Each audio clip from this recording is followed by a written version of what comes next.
What's good with y'all, man? It's your boy, Henny the Moore, reporting live from the liquor store, man. How's everybody doing today? And to my right, we have the most dastardly, evil, conniving, wicked, underhanded, deceitful, ratchet Hey, I've nigga in been called all worse. I've of been called worse. Alabama. You know, Landlord from Alabama. How you living, my boy? I'm living righteous, unlike you. You know what I'm Why? saying? I'm How living you righteous. how you come in line? But yeah, man. Let's talk about what's going on here, Mr. ATM. What you got going? Bro, we all seen the preseason game.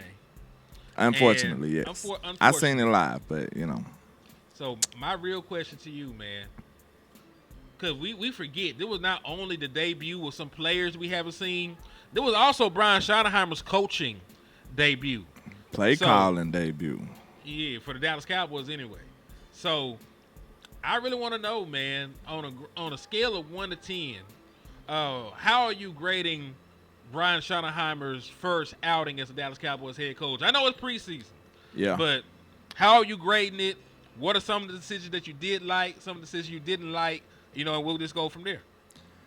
I'm a tough teacher. All the toughest teachers was the ones that I appreciated, and I still remember them to this day, and they had the biggest impacts on my life.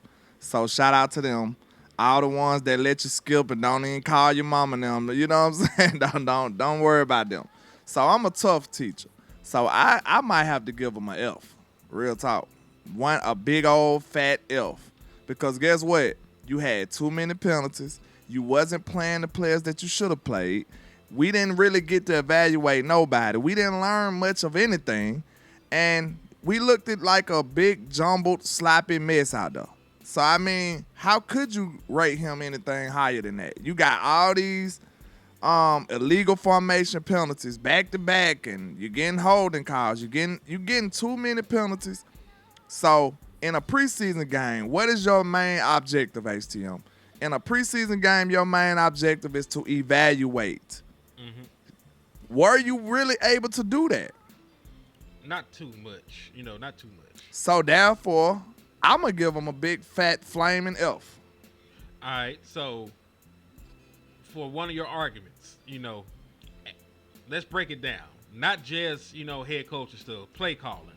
Oh, I ain't even touch on that, but go ahead. yeah, so like play calling. Because I know you were the person that originally said this, and I get this from you, and I do agree with it.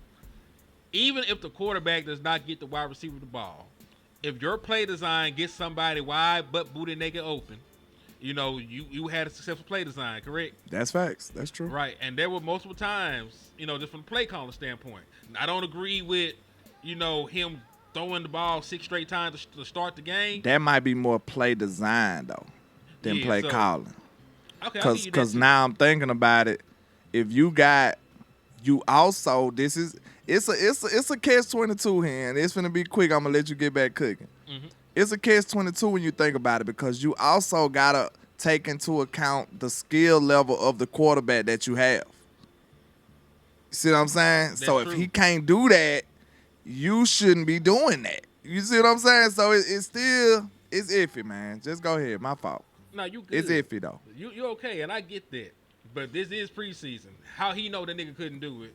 He been watching them all off season. Exactly. But if he been doing it in practice, making these same throws, and then I dial it up and you're 20 yards off, is that really on me or is that on you, Joe? That's on the execution, for sure. That's on the execution. We always talk about, guys like Eric Scott. Like, you out here looking like Deion Sanders reincarnated. When ain't nobody looking. Yeah, then the lights on, like, oh shit, I'm trash You now. turn into a pumpkin all of a sudden. Yeah, so it might be something similar to Joe, because folks were really saying, like, hey, he was like 8 or 10 today on his pass attempts. He was this much on pass attempts, and he did this, and then woo.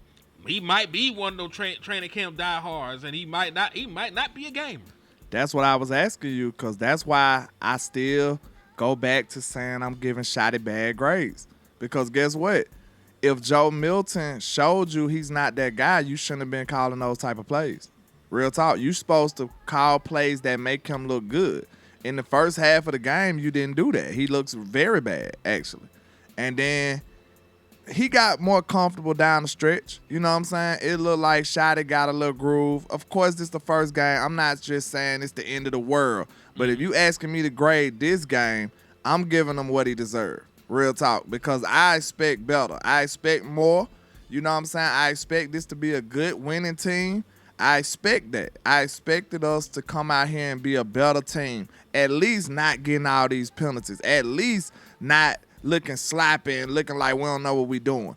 Listen, y'all been installing these plays all offseason, and next thing you know, all I see is you not being able to execute normal formations and stuff like that. You said it's vanilla, but why are you getting illegal formation penalties against you? You see what I'm saying? Like, I don't get that. Like, these are irresponsible young coach issues that we might have to deal with throughout the rest of the year.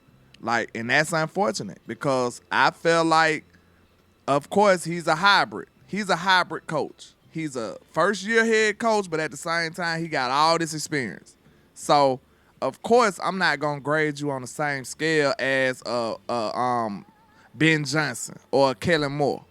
I'm not going to grade you on the same scale as them because you got all this coaching experience. And you a son of a coach. So, I mean, hey, if anybody's supposed to pick it up quick, I feel like that should be you. Yeah, I don't see it the same way in regards to his experience giving him an overt advantage, you know, over the other guys. Because it's still some shit he ain't never did. You know what I'm saying? It's like taking the written part on the driver's test, you know, longer than everybody else. You still ain't drove a fucking car before.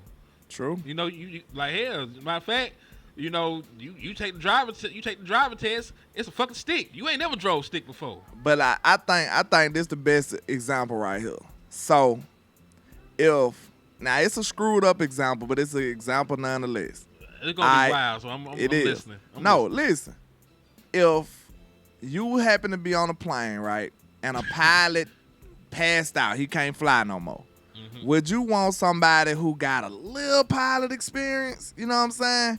He just play pilot on the game every now and then. He driving planes at school on the computer. He ain't really got his hands on yet. Or would you want the guy who used to do it 30 years ago? Like he was a co-pilot for 30 years. So which one would you trust the most with your life in that plane? Because a co-pilot don't fly. Unless, you know, they might do it and, like, give them a break or something. I say, if they done flew, that's different, though. Yeah. You know what I'm saying? I mean, a little bit, though. It's still a little. He's a co-pilot. He's not even the pilot. He's not even the pilot. Because what a OC is? He a co-pilot. He called the plays. Like, he a co-pilot. He's not flying the car. I mean, flying the plane. Flying the car is crazy. Flying the car is we crazy. Supposed to been had flying cars since Y2K, so I don't feel bad about it. The Jetsons sold me a dream. Man, I thought I was so crazy. I thought when I woke up on New Year's Day 2000, I just knew cars was gonna be flying after that, and I was disappointed. I've been disappointed ever since. They can't give niggas no flying car. You know how kind of fuckery you gonna get into. You give man, I be flying all around this thing. But nah, man, for real, like, which one would you trust the most with your life? You put me in a very fucked up situation. Because you know the answer. No, because I'm trying to see, has a co-pilot ever flown before? Like, is there a prerequisite to be a co-pilot? Let's act like, okay, I'm not 100% versed with co-pilots, but let's just act like co-pilots don't fly much, and they do it every now and then. Then the co-pilot, but Schotty wouldn't be a co-pilot because he ain't never did this shit before.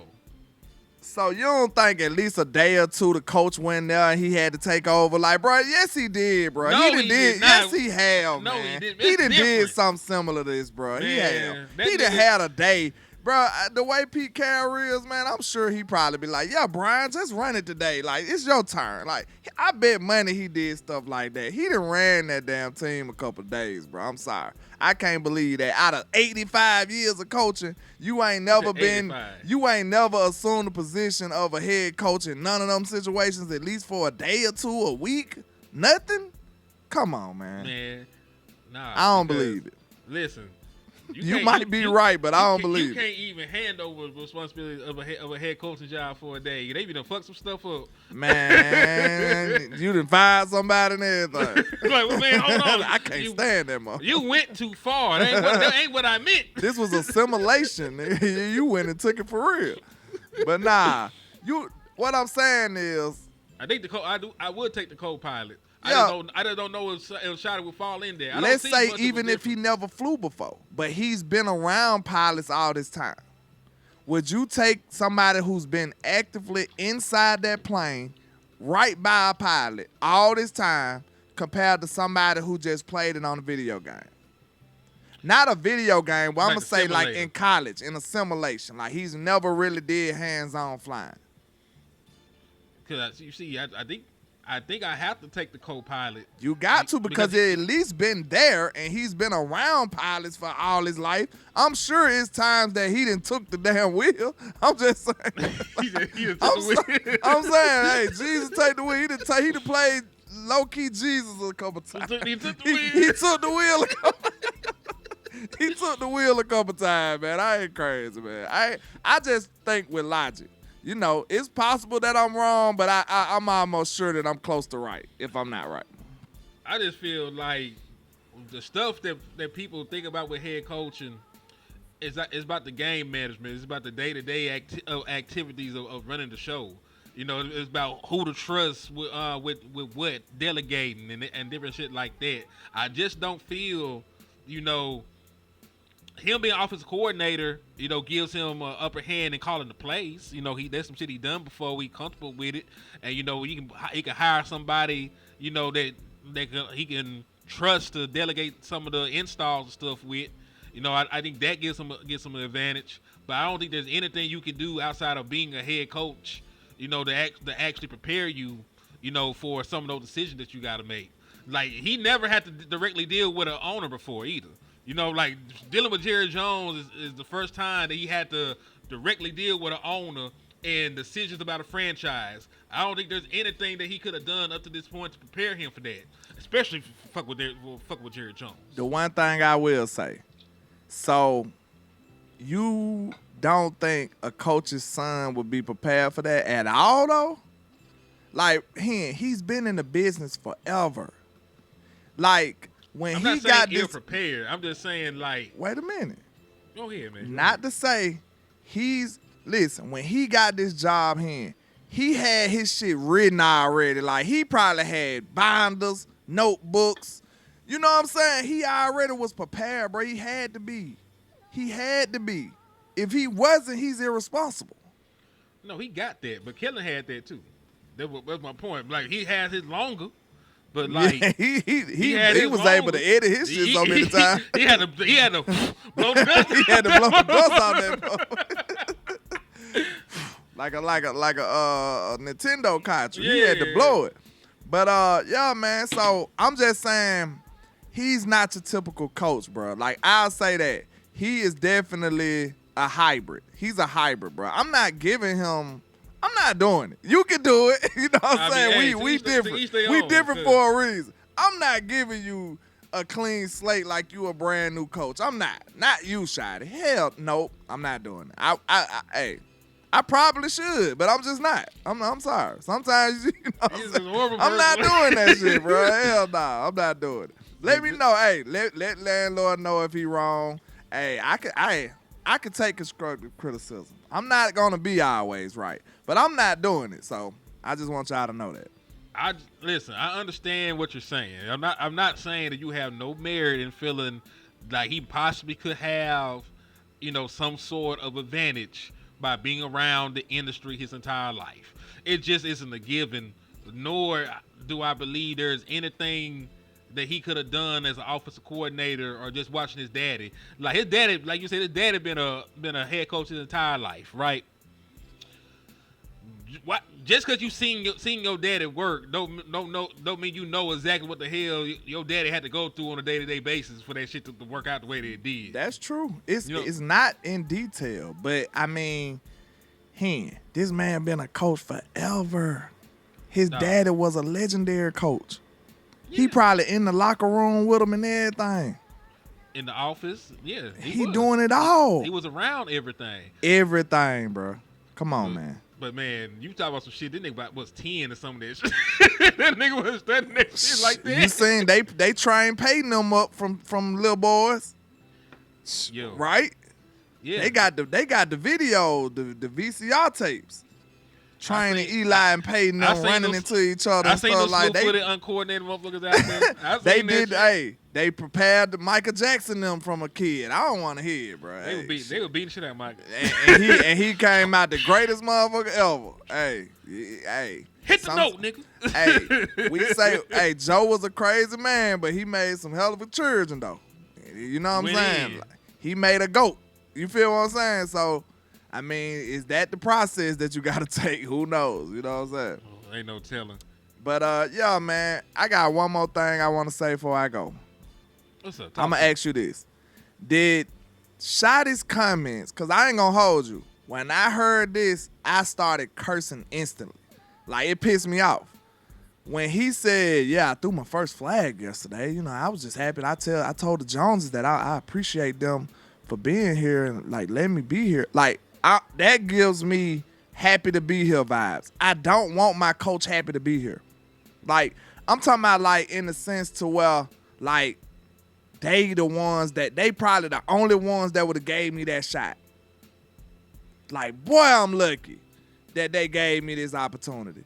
Like, nah, because if you got a well-decorated coach, he going to be like, yeah, I deserve to be here. It ain't about no, hey, man, I'm so happy I threw a flag. Like, I don't know, man. Maybe it's me. You can go back to his interview. I had a face of disgust when I heard that. No lie. I swear to God, I was like, what? You threw a flag? That's what you want to talk about after the performance that y'all just showed us? And you talking about, I just threw a flag for the first time. Really? All right, Brian. That ain't what we on, bro. We not on that. I'm not finna let you swindle me out of holding you accountable. I know you talk great and all that, bro, but we got real shit we trying to accomplish here. You ain't gonna be able to smooth talk me out your way. No. Landlord is still here to stay. I'm not going nowhere and I'm on your neck. You better come back with it and deliver it. That didn't make you feel no kind of way. You might have not did. You probably didn't hear it though. I didn't hear it, but you know, he said these words exactly. He threw a flag for the first time, and because they was asking him about the game, and he made that little joke like, I threw the flag for the first time. Then they asked him. He mentioned that he was like appreciated the Joneses and working with them. Like, you gotta hear it, bro. I hate you ain't here because you can really get the tone of it. It sounds like somebody happy to be here. Real talk. And that's not the type of mentality that you want your coach in. Now, people that's want to go at landlord, don't think I'm just saying that he's supposed to be mad at work. That's not what I'm saying. I'm saying that you shouldn't be just overly thrilled that you got a shot. Like, oh my God, he gave me a shot. No, the people who deserve that shot don't look at it like that. You see what I'm saying? If you was unqualified, you will look at it like that. If you qualified, you like, yeah, I supposed to be here. Yeah, I appreciate the opportunity, but I'm not, I would have got one somewhere else. You see what I'm saying? Like, somebody else would have gave me one.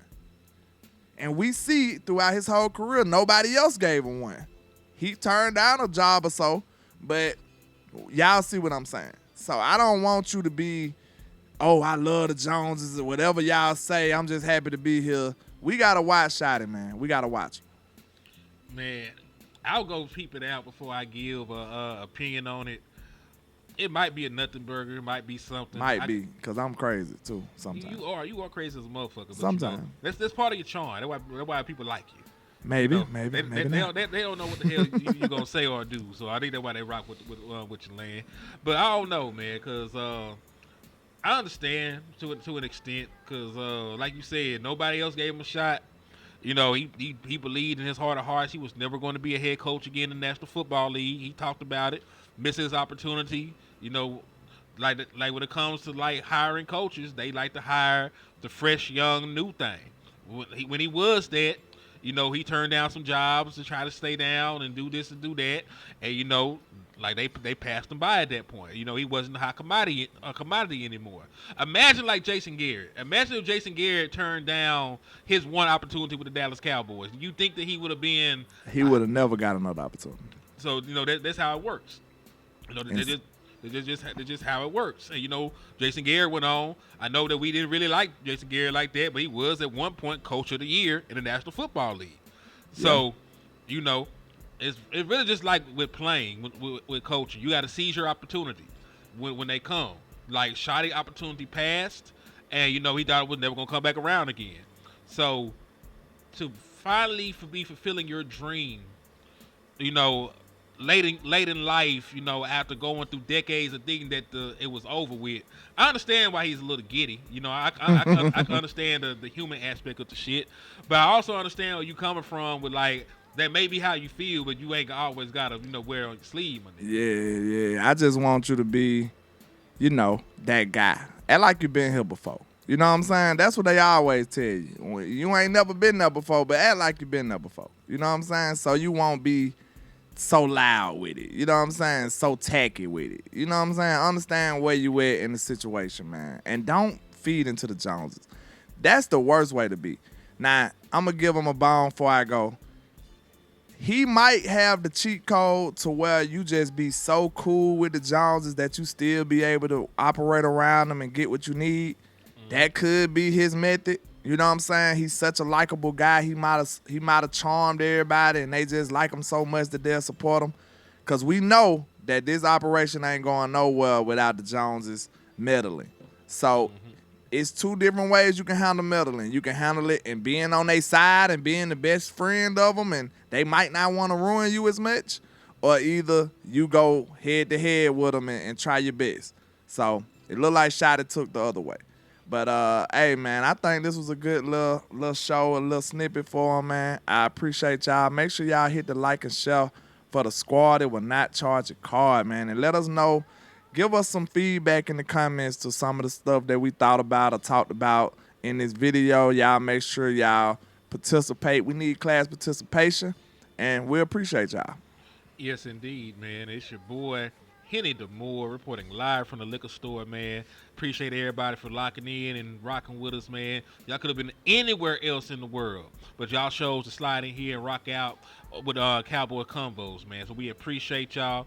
And, yeah, man, listen, we still doing big things over here. You know, Land just got back, you know, from the City of Angels, even though he is a demon. You know, I'm finna go out to Dallas and cover the Cowboys open practice. So y'all make sure that y'all bless the Cash Apps, man. You know, we will bring y'all exclusive, one-of-a-kind content when we go. So mine is $ Henny DeMoores. His is Landlord 723. When y'all catch us on the playback, hit the Cash App, man. It goes a long way. But in the words of my brother West Coast Cowboy, man, never look down because the star is up. Peace. Peace.